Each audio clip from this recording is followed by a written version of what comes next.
ഭഗവാനെ രക്ഷിക്കണേ. വന്ന് നോക്കുമ്പോ ഒന്നിനും ഒരു കുറവ് തോന്നരുതേ. അളിയോ, ഇതിപ്പോ ആകെ മൊത്തം നോക്കിയാൽ ഒരു വിദേശ പര്യടനത്തിനുള്ള കെട്ടുംപെട്ടും ഉണ്ടല്ലോ. പൊന്നളിയ മിണ്ടിയേക്കല്ലേ, ഇതെല്ലാം അമ്മയുടെ ചിട്ടയാ. ഇല്ല ഈശ്വരല്ലേ, അവിടുത്തെ നടപടിക്രമം ഒന്ന് വേറെ. അത് ഹൈക്കോടതിയാ. ഈശ്വരപ്പിള്ളേ, ഉത്തരവ് വരുന്നേ.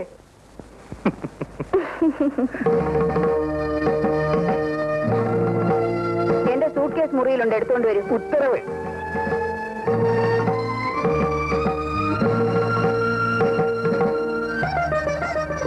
എന്താ മോളെ, എല്ലാം ആയില്ലേ? ആയെന്ന് തോന്നുന്നമ്മേ.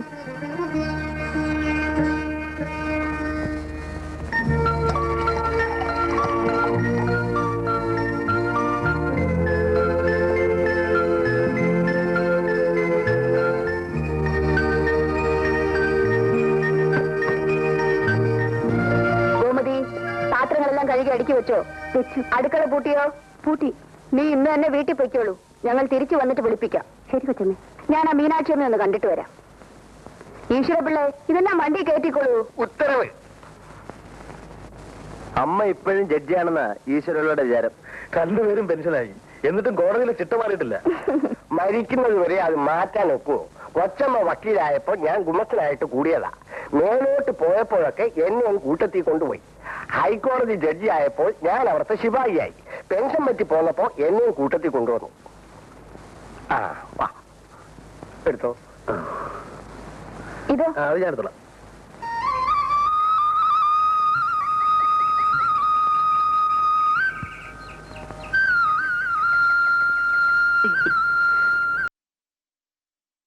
മീനാക്ഷിയമ്മേ, ഞാനൊരു യാത്രക്ക് പോവുക. എങ്ങോട്ടാണാവോ? ബിന്ദുവിനെയും സുലോചനയും വീട്ടിലേക്ക് കൂട്ടിക്കൊണ്ടു പോകാനാണ് ഉണ്ണികൃഷ്ണൻ വന്നത്. പക്ഷെ ഇവളെ പിരിഞ്ഞു നിൽക്കാൻ ഒരു വിഷമം. എങ്കിൽ ഞാൻ കൂടി അങ്ങ് പോയേക്കാന്ന് വെച്ചു. മുത്തശ്ശിയുടെ പുന്നാര മോളല്ലേ, കാണാതെ കഴിയാൻ പറ്റുമോ? അപ്പോ എന്നാണാവോ മടക്കം? സുലോചനയുടെ കോളേജ് തുറക്കുന്നതിന് മുമ്പ് തിരിച്ചു പോരും. അതുവരെ ഇവിടെ ഇരുന്നോണ്ടാണെങ്കിലും അങ്ങോട്ടൊക്കെ ഒരു നോട്ടം വേണം. അയ്യോ, അത് പിന്നെ എന്നോട് പ്രത്യേകിച്ച് പറയണോ? എന്നാ ഞാൻ വരട്ടെ. അങ്ങനെ ആട്ടെ. പോയിട്ട് വാ മോളെ. വാ മോളെ. അമ്മോ, എന്താണ് അമ്മേ? അരി ഇട്ടോ മോളെ? ഇട്ടു. ഇന്നലത്തെ പോലെ വെന്തു പോകാതെ നോക്കിക്കോളണേ. നോക്കിക്കോളാം.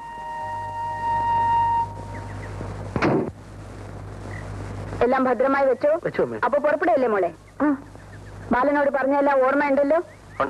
ഓഫീസ് ടൈം കഴിഞ്ഞാൽ നേരെ വീട്ടിലേക്ക് പോരണം. ശരിയമ്മേ. എണ്ണയും കുഴമ്പും അലമാരയിലുണ്ട്. ഊണിന് ശേഷം കഴിക്കാനുള്ള മരുന്നും ഉണ്ട്. ഊണും കാപ്പിയും ഒക്കെ ഈശ്വരപ്പിള്ള ഹോട്ടലിൽ പോയി വാങ്ങിച്ചോണ്ട് വരും. നീ പോകരുത്. ഞാൻ ഹോട്ടലിൽ പോവാമേ. നല്ല കാര്യമായി. ഈശ്വരപ്പിള്ളേ, ഉത്തരവ്. ഇവന്റെ ദിനചര്യകളുടെ ടൈം ടേബിൾ ഞാൻ എഴുതി തന്നത് എവിടെ? പോക്കറ്റിൽ തന്നെ ഉണ്ട്. ആ, അതിൽ പറഞ്ഞിരിക്കുന്ന രീതിയിൽ എല്ലാ കാര്യങ്ങളും അടുക്കും ചിട്ടയുമായി നടത്തണം. ഉത്തരവ്. ആ, എന്നാ നമുക്ക് പോവാം. ചേർമോളെ.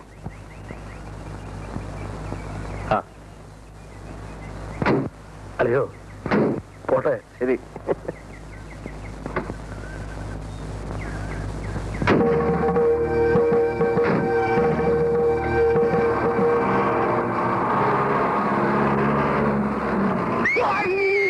എന്റെ പൊന്നു കുഞ്ഞെ, തെക്കേടത്ത് മഠത്തിൽ അയ്യപ്പൻ പിള്ള ഈശ്വരൻ പിള്ള ഹാജർ. കേരളത്ത് നീ വന്നേ. ആ, ഈ കൂട്ടി കയറി നിൽക്കൂ. നിന്നെ. അല്ലയോ ഈശ്വരപിള്ളേ, ഉത്തരവ്. ഇത് വെക്കേഷൻ കോടതിയാണ്. എന്ത് സങ്കടം ഉണ്ടെങ്കിലും ഓർത്തിച്ചോളൂ, പരിഹരിക്കാം. ഈശ്വരപിള്ളയ്ക്ക് വലിയൊരു സങ്കടമുണ്ട്. ഭാര്യയും കുഞ്ഞുങ്ങളെയും കണ്ടിട്ട് 6 മാസമായി. പോയി കണ്ടോളെ ദുഷ്ട.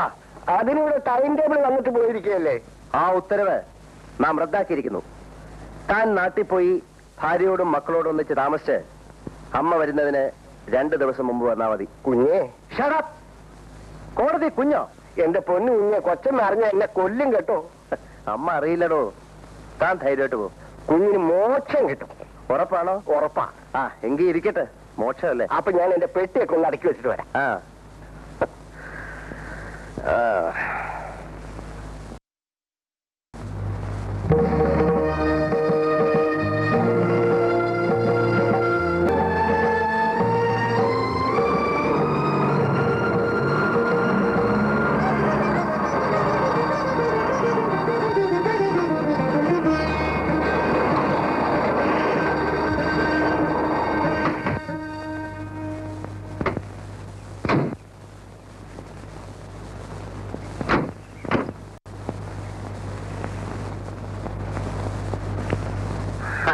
ഇതാരൊക്കെയാ വന്നിരിക്കുന്നത്? ബിന്ദുവോൾ മുത്തച്ഛന്റെ അടുത്ത് വാ. അപ്പൊ മോക്ക് മുത്തച്ഛി മതി, മുത്തച്ഛനെ വേണ്ട അല്ലേ? മോളെ അമ്മൂമ്മയുടെ അടുത്ത് വാ. അവൾ അമ്മയുടെ പ്രൈവറ്റ് സെക്രട്ടറി അല്ലേ, എപ്പോഴും അമ്മയുടെ കൂടെ തന്നെയാ. താനാണ് ഇവിടുത്തെ തോട്ടക്കാരൻ? ആന്നേ. ഈ ചെടികളൊക്കെ കാട് പിടിച്ച് നിൽക്കുന്ന കണ്ടില്ലേ? ഇയാള് ശ്രദ്ധിക്കുന്നില്ലെങ്കിലും രാജലക്ഷ്മി അമ്മയ്ക്കെങ്കിലും ഒരു ശ്രദ്ധ വേണ്ടേ? വീടിന്റെ മുമ്മശം കിടക്കുന്ന കിടപ്പ് കണ്ടില്ലേ? തമ്പയും ഇതൊക്കെ ഒന്ന് ശ്രദ്ധിക്കാത്തതാണ് കഷ്ടം. രാധികേ, നീ പരീക്ഷയ്ക്കൊക്കെ നല്ലപോലെ എഴുതിയോ? ഞാൻ ഇപ്രാവശ്യം എഴുതിയില്ല ആന്റി. വൈ? തോറ്റു പോകുന്നു പേടിച്ച് അവൾ പരീക്ഷയ്ക്ക് പോയില്ല. തോൽക്കാൻ കാര്യം? കുട്ടികൾ നല്ലപോലെ പഠിക്കുന്നുണ്ടോ എന്ന് ശ്രദ്ധിക്കേണ്ട ചുമതല രക്ഷകർത്താക്കളുടേതാണ്. നിങ്ങളോടും ഇതൊക്കെ പറഞ്ഞു തരണം. കഷ്ടം കഷ്ടം.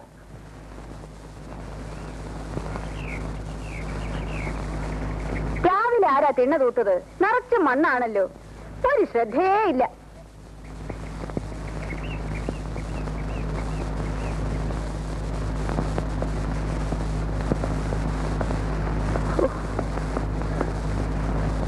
തമ്പി, ഇതാരാ ഒരു പുതിയ കക്ഷി? നമ്മുടെ സ്വന്തം കക്ഷി തന്നെയാ, എന്റെ അനന്തരനാണ്. വേണുഗോപാൽ. ഇവിടെ വരൂ. ഈ ബുക്കുകളൊക്കെ എന്താണ്? കണക്കുകളാണ്. ഉണ്ണികൃഷ്ണന് കോടതിയിലൊക്കെ പോകണ്ടേ, അതുകൊണ്ട് എസ്റ്റേറ്റ് കാര്യങ്ങളൊക്കെ നോക്കുന്നത് വേണുവാണ്. ഓഹോ, പുതിയ അപ്പോയിന്റ്മെന്റ് ആണല്ലേ? Are you graduate? Yes.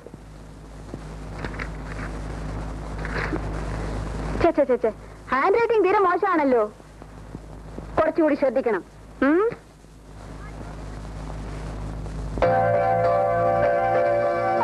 Rajalakshmi അമ്മേ, ആ ജോലിക്കാരെങ്കിലും വിളിപ്പിച്ച് ഈ ലൈറ്റിലെ ചുക്കുലി ഒന്ന് തുടപ്പിച്ചൂടെ? ചേച്ചേ, ഒന്നിനും ഒരു ശ്രദ്ധയില്ലാതായാലും എങ്ങനെയാ?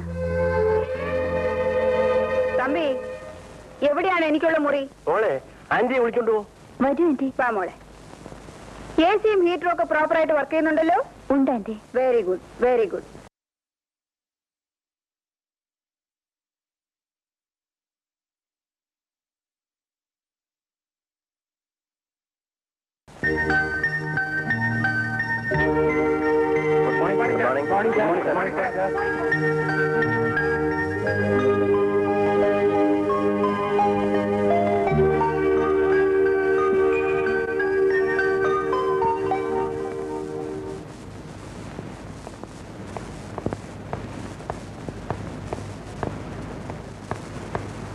സാർ, കംപ്ലീഷൻ സർട്ടിഫിക്കറ്റിന്റെ കാര്യം സാറിനെ ഓർമ്മപ്പെടുത്തണമെന്ന് മിസ്റ്റർ മേനും ഫോൺ ചെയ്തിരുന്നു. കോൺട്രാക്ട് പറഞ്ഞതുപോലെ പണി പൂർത്തിയാകുമ്പോൾ സർട്ടിഫിക്കറ്റ് കൊടുത്തയക്കുമെന്ന് പറഞ്ഞേക്കൂ. സാറിനെ കാണാൻ അയാളൊന്ന് വരുമെന്ന് പറഞ്ഞിട്ടുണ്ട്. ആ, വരട്ടെ വരട്ടെ.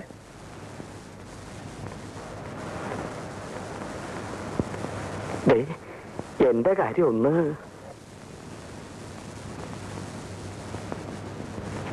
സാറിനെ കാണാൻ ഒരാൾ വന്ന് നിൽക്കുന്നു. വരാൻ പറയൂ. അധികല്ലേ?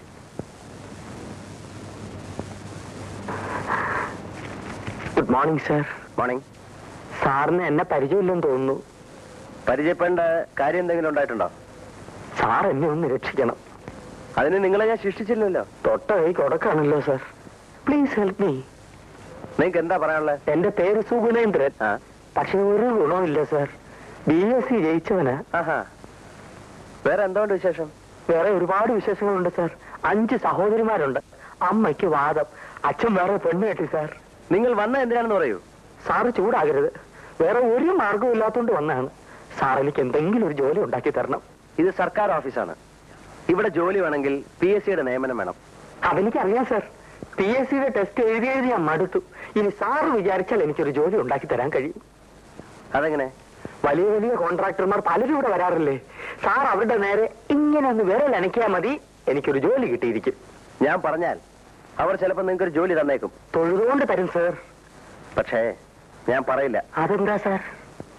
ഞാൻ പറഞ്ഞിട്ട് അവരെന്തെങ്കിലും ചെയ്താൽ അവർ പറയുന്ന എന്തെങ്കിലും ഞാൻ ചെയ്യേണ്ടി വരും. കോൺട്രാക്ടർമാരുമായി അങ്ങൊരു ബാധ്യത ഞാൻ ഇഷ്ടപ്പെടുന്നില്ല. മനസ്സിലായോ? പോണം. ഞാൻ വന്ന സമയം തെറ്റിപ്പോയി. അല്ലെങ്കിൽ സാർ ഇങ്ങനെ പറയില്ല. ഇങ്ങനെ പറയുന്ന ഒരാൾക്ക് ഇതുപോലൊരു മോഹം ഉണ്ടാവില്ല. Please get out. സാറിന്റെ മൂഡ് ശരിയല്ലെന്ന് തോന്നുന്നു. ഞാൻ പിന്നെ ഒന്ന് കണ്ടോളാം. കാണണമെന്നില്ല. പോണം പോണം. രാവിലെ ഓരോ ശല്യങ്ങൾ വലിഞ്ഞേറി വന്നോളും മനുഷ്യ മെനക്കെടുത്ത. സാർ, എന്ത് വേണം?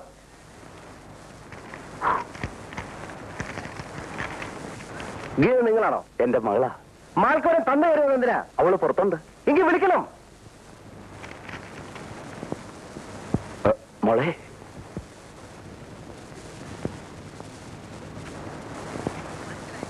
ഇരിക്കൂ. നിങ്ങൾ ഇരിക്കുന്നേ. സ്റ്റെനോയായിട്ട് ഇതിനു മുമ്പ് എവിടെയെങ്കിലും ജോലി നോക്കിയിട്ടുണ്ടോ? ഫ്രഷ് അപ്പോയിന്റ്മെന്റ് ആണ് സർ. മനസ്സിലായി. PSCയുടെ സെലക്ഷൻ കിട്ടുന്നതിന് മുമ്പ് വല്ല പ്രൈവറ്റ് കമ്പനികളിലും? അങ്ങനെയൊന്നും ഇല്ല സർ. അപ്പോൾ എനിക്കുള്ള തലവേദനയായിട്ട് വന്നിരിക്കുകയാണ്. ഇല്ല സർ, സാറിന് തലവേദന അറിയാം. എന്റെ മകളായതുകൊണ്ട് പറയാല്ല സർ. അവളെ നല്ല അടക്കത്തോടും ഒതുക്കത്തോടും അന്തസ്സോടും കൂടി തന്നെയാ ഞാൻ വളർത്തിയത്. അടക്കോ ഒതുക്കോ അന്തസ്സുള്ള ഒരു മകളെ അല്ല ഇവിടെ ആവശ്യം. ജോലി അറിയാവുന്ന സ്റ്റെനോഗ്രാഫറെയാണ്. ഇന്ന് തന്നെ ജോയിൻ ചെയ്യല്ലേ? അതെ അതെ. നിങ്ങളോടല്ലേ ചോദിച്ചേ? ഇന്ന് തന്നെ ജോയിൻ ചെയ്യണം സർ. ഹലോ, ആ സൂപ്രണ്ട് ഗോപാലൻ നായരോട് ഇങ്ങോട്ട് വരാൻ പറയും. സാറേ, സാറ് വിളിക്കുന്നു.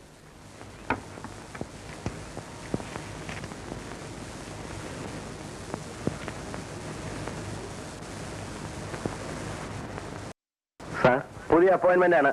Steno cum typist. അവരുടെ സീറ്റ് കാണിച്ചു കൊടുക്കാം. വരണം. എന്റെ പേര് പറഞ്ഞില്ലല്ലോ. അച്യുതൻ നായർ. കൊള്ളാം, ബെസ്റ്റ് പേര്. പോണം.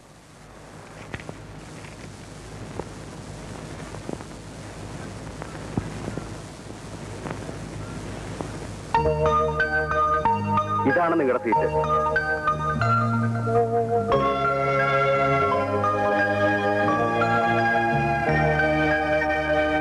സാറിന്റെ കംപ്ലീഷൻ സർട്ടിഫിക്കറ്റ് കിട്ടിയില്ലെങ്കിൽ പേയ്മെന്റ് കിട്ടില്ല. എഗ്രിമെന്റ് സമ്മതിച്ചുള്ള പ്രകാരം പണിത് പൂർത്തിയാക്കുന്ന പാലത്തിന് മാത്രമേ ഞാൻ കംപ്ലീഷൻ സർട്ടിഫിക്കറ്റ് കൊടുക്കൂ. ഇതും അങ്ങനെ നടക്കൂ. ചുരുക്കി പറഞ്ഞാൽ ഇപ്പോൾ ഞാൻ പണിത് പൂർത്തിയാക്കിയിരിക്കുന്ന പാലം പൊളിക്കണമെന്നർത്ഥം. അതൊരു സൽകൃത്യമായിരിക്കും. ആളുകളും വണ്ടിയും പാലവും കൂടി നദി വീഴുന്നതിനേക്കാൾ എത്രയോ നല്ലൊരു കാര്യമായിരിക്കും. ഒരു കാര്യം ചെയ്യാം, ഇന്നിനി ഇതിനെക്കുറിച്ച് ഒന്നും ഇവിടെ വെച്ച് സംസാരിക്കണ്ട. ഇനി ഞാൻ സാറിന്റെ വീട്ടിലേക്ക് വരാം. അത് വേണോ? വേണം. ബുദ്ധിമുട്ടാവും? ഇല്ല സാർ. നിനക്കെന്താ ജോലി? പശുക്കറവയാ. ചുമ്മാതല്ല ചക്കൂറ്റി പോലിരിക്കുന്നത്. നീ? ഞാൻ പാചകക്കാരിയാ. നിങ്ങളോ? തോപ്പുകാരിയാന്നേ. നിങ്ങൾക്ക് എന്തിനാ ശമ്പളം മേടിക്കുന്നത്?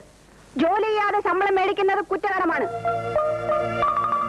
എന്ത് ജോലി ചെയ്താലും അതിൻ്റെതായ അടുക്കും ചിട്ടയും വെടുപ്പും കൂടിയേ തീരൂ. ഇതെന്താ അടുക്കളയോ പശുത്തൊഴുത്തോ? മനുഷ്യരുടെ ആരോഗ്യത്തെ ബാധിക്കുന്ന കാര്യമാണിത്. നിങ്ങൾ എന്തിനു കുറ്റം പറയുന്നു? ഇതൊക്കെ ശ്രദ്ധിക്കാൻ ഇവിടെ ആരെങ്കിലും വേണ്ടേ? പക്ഷെ ഞാനിതൊന്നും സമ്മതിച്ചു തരില്ല. ഓരോന്നും വെക്കേണ്ട അടുത്ത് വെച്ച് തറയും തുടച്ച് വൃത്തിയാക്കിയതിനു ശേഷം ഇനി ഇവിടെ ആഹാരം വെച്ചാൽ മതി. മനസ്സിലായോ?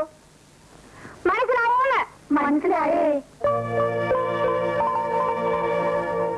തുടങ്ങിക്കോ. വേഗം വേണം. ഞാൻ പോയിട്ട് വീണ്ടും വരും.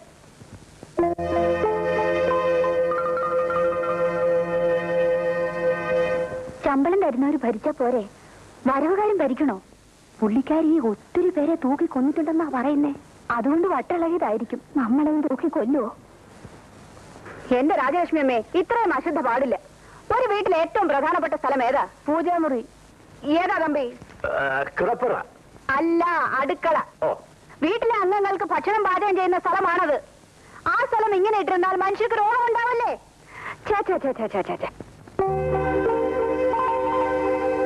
തമ്പി, നിങ്ങളല്ലേ ഈ വീട്ടിലെ ഗൃഹനാഥൻ? അതെ. പിന്നെന്താ നിങ്ങൾ ശ്രദ്ധിക്കാത്തത്? വല്ലപ്പോഴും കൂടെ നിങ്ങളൊന്ന് അടുക്കളയിൽ ചെന്ന് നോക്കണം. ഈ ദിവസവും 3 തവണ നോക്കിയേക്കാം. എല്ലാത്തിനും ഒരു മേൽനോട്ടം വേണം. അതില്ലാത്താണ് ഇവിടുത്തെ കുഴപ്പം. മനസ്സിലായോ? ഓ, മനസ്സിലായി. ഈ സ്ത്രീക്ക് എന്തിന്റെ സുഖടാ? അവരുടെ ചെറുപ്പത്തിൽ തന്നെ ഭർത്താവ് മരിച്ചുപോയില്ലേ രാജലക്ഷ്മി? അതുകൊണ്ടുള്ള സുഖക്കേടാ. സുഖക്കേടിന്റെ പേര് നിനക്കറിയാമല്ലോ. അതുകൊണ്ട് ഞാൻ പറയുന്നില്ല. എന്നാൽ ഇത് കുറെ കൂടുതലാ.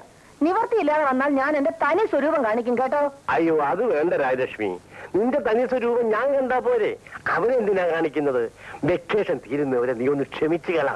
അത് കഴിഞ്ഞാൽ അവര് വെക്കൊള്ളുമല്ലോ. അതുകൊണ്ടാ ഞാനും അടങ്ങുന്നത്. പോട്ടെ, വിട്ടുകളാ.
അതാണോ വീട്?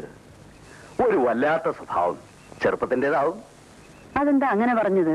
നല്ല സ്നേഹമുള്ള പയ്യനാണല്ലോ, ഒരഹങ്കാരവുമില്ല. എന്തോ ഞങ്ങൾക്ക് അങ്ങനെ തോന്നിയില്ല.